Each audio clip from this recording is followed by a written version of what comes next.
Sí, bueno, estamos hablando de la reconstrucción del tejido social en las aulas. Eso no es fácil.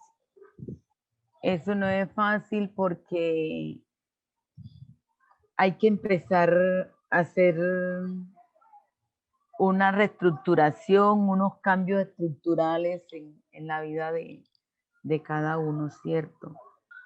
Y la tarea que tenemos nosotros como docentes es ardua, porque Colombia, los municipios han sufrido mucho, mucho, mucho. Yo creo que nosotros todos hemos sufrido muchísimo, directa e indirectamente, de todo este conflicto que ha vivido el país.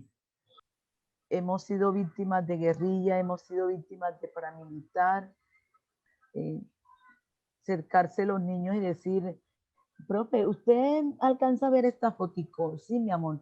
Ese era mi papá. Yo quedé de pronto pequeño. Mi papá era policía y lo mataron aquí. Mi papá fue víctima de mi mamá. O sea, todos esos trabajos o todos esos acontecimientos los hemos llevado en el aula de una manera significativa para que los niños tomen conciencia de cómo vivir o construir una sociedad diferente, distinta. Nosotros acá en Manaure vivimos muchas experiencias con relación a el enfrentamiento de la policía con las FARC y algunas veces fue con los helenos. Pero una de las que más me marcó fue que en la normal venían niños de San José de Oriente, un pueblo muy cercano acá a Manaure, y este era un lugar donde frecuentaba mucho lo que era la guerrilla. En uno de los viajes, ellos venían por carretera destapada y había un enfrentamiento de la guerrilla con el ejército. En eso pasaba un helicóptero y resulta que confundieron que el patrón donde las niñas del colegio, estudiantes, se movilizaban, lo confundieron con uno de los carros sí, vehículos de la guerrilla. Entonces, desde arriba comenzó el helicóptero a disparar y a una de las niñas quedó herida tanto que la bala que la hiere derechito, mejor dicho, le dañó todo lo que fue la parte de la columna. La niña todavía quedó en silla de ruedas y de verdad que eso para los papás y eso fue bastante doloroso. Y todavía la niña se encuentra allá en San José de Oriente en una silla de ruedas. Como ha podido, ustedes saben que de pronto el Estado les colabora, les paga alguna cosa, pero no es suficiente para todo lo que la familia está padeciendo por ello. Bueno, entonces yo les decía que yo tuve la posibilidad de trabajar en el municipio de Toribío, aquí cerca de Santander de Quilichón, en el norte del Cauca. Ese municipio era como de los más atacados, de los más afectados por los ataques guerrilleros. Uno a veces nota que empieza el año, digamos, hay 30 estudiantes y por allá en marzo o abril, algunos de ellos se han movido, se van para otra parte o llegan otros nuevos porque tienen que ir a trabajar a otra parte o porque los han amenazado, etcétera, etcétera. Y tengo el recuerdo de una estudiante que vive en una vereda cerca de aquí, que me decía varias veces, profe, es que las FARC no son malas, ellas son buenas. Y cuando ella hacía eso, pues arrancaba un debate con otros compañeros, con otros estudiantes, que le decían que uno podía ser cierto, que ellos eran unos asesinos, etcétera, etcétera. O sea que habían posiciones en jóvenes de 13, 14 o 15 años, digamos, ya muy bien definidas, algunas de ellas a partir de sus experiencias de vida, por las experiencias de vida de sus familias. Yo desde el año pasado estoy haciendo un ejercicio que son memorias familiares del conflicto armado de mis estudiantes y encuentro que muchas tienen familiares, tías, tíos, abuelos, abuelas, mamás, papás que han vivido el conflicto armado.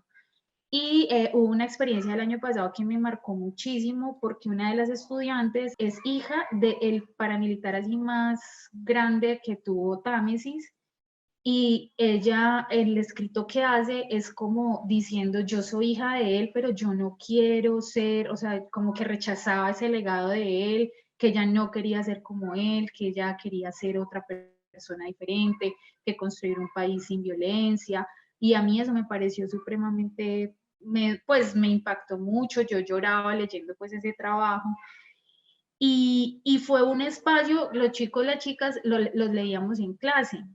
Y ya yo, digamos, decía, listo, ya, sigamos al otro tema. Y yo, no, profe, sigamos leyendo. O sea, y hay veces lloraban compartiendo como esas historias de sus familias, pero querían hacerlo. Entonces yo creo que hay mucho dolor familiar. Tal vez los chicos y las chicas no lo conocen mucho. Recuerdo que una decía, contaba la historia de su tía, que tiene una historia súper dolorosa, y decía en su escrito como yo, ahora entiendo por qué mi tía es como es, como una mujer de pronto triste. Entonces, bueno, creo que tener actividades con los chicos y las chicas que sean muy desde la experiencia propia o de otras personas, los toca mucho, más que, no sé, leer un texto de un súper académico. Y muchas veces eso viene también de la familia, porque algunos me dicen, profe, si yo hablo de esto en mi casa, no, mejor dicho, me gano un problema. En las familias también, y hasta en la mía, o sea, uno se pone a hablar de política y es como, no, no toquemos ese tema que terminamos peleando y mejor dejemos ese tema aquí. Una de las cosas que es que necesitamos hacer un giro hacia lo local. En educación de paz hay que hacer un giro hacia lo local. Efectivamente, a los pelados urbanos de Medellín, a la mayoría, el conflicto armado entre guerrilla y Estado poco les dice, porque tienen otras, digamos, otras formas de violencia que los habitan, que los afectan, entonces lo que pase por allá es muy, digamos, muy lejano. Entonces, una de las cosas que nos decían, por ejemplo, es que los jefes de banda son los que controlan convivencia en los barrios. Me explico. Por ejemplo, si doña Marta y doña Elena tienen una discusión o tienen un problema de vecinas, ellas no van a la comisaría ni buscan la policía. Ellos van donde el jefe de banda del barrio, ¿cierto? Que por decir algo se llame o le digan alias Careperro, entonces van donde Careperro y Careperro les soluciona eso, ¿cierto? Cuando uno hoy les dice, venga, pero ¿por qué van donde Careperro? ¿Por qué no van a la escuela, a la policía? ¿Por qué no van a la comisaría? Dicen, profe, usted es bobo, eso no funciona, ¿cierto? Uno va allá, pierde tiempo y la policía no hace nada, la comisaría no hace nada, mientras que Careperro soluciona el problema en 10 minutos, ¿cierto? Entonces, hay una legitimación de estos poderes de facto que es una cosa que debemos trabajar desde la escuela, ¿cierto? Es algo que debemos nosotros empezar a atender. Yo digo que se va sanando los corazones, el alma, precisamente con la verdad, con la verdad. Esa verdad reparadora, pero